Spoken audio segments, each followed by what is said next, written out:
बाली इस तर्क के खिलाफ कुछ नहीं कह सका। फिर उसने सुग्रीव का हाथ अपने हाथ में लिया और उससे कहा कि वह उसके पुत्र अंगद का ध्यान रखे। कुछ ही क्षणों में बाली मर गया।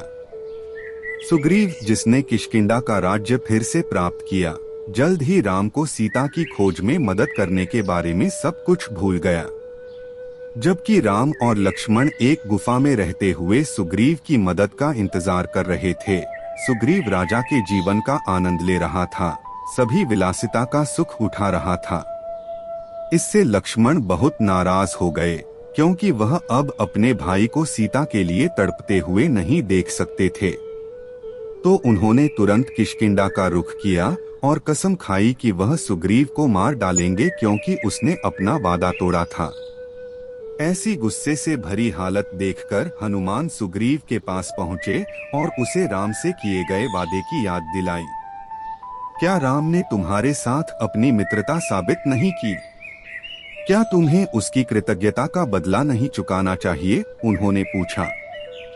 अपनी गलती का एहसास होते ही सुग्रीव तुरंत राम के पास पहुँचे और उनसे माफी मांगी। फिर उन्होंने हनुमान को आदेश दिया कि वह सभी वानरों को किष्किंधा में इकट्ठा करें। शीघ्र ही हजारों वानर किष्किंधा में इकट्ठा हो गए और सुग्रीव ने उन्हें चारों दिशाओं में सीता की खोज करने का आदेश दिया। उन्होंने हनुमान से अलग से कहा, मारुति, तुम सभी वारों में सबसे सक्षम हो। मुझे यकीन है कि तुम जल्द शुभ समाचार लाओगे। राम ने भी सुग्रीव से सहमति जताई। उन्होंने हनुमान को अलग बुलाया और उसे अपनी अंगूठी दी।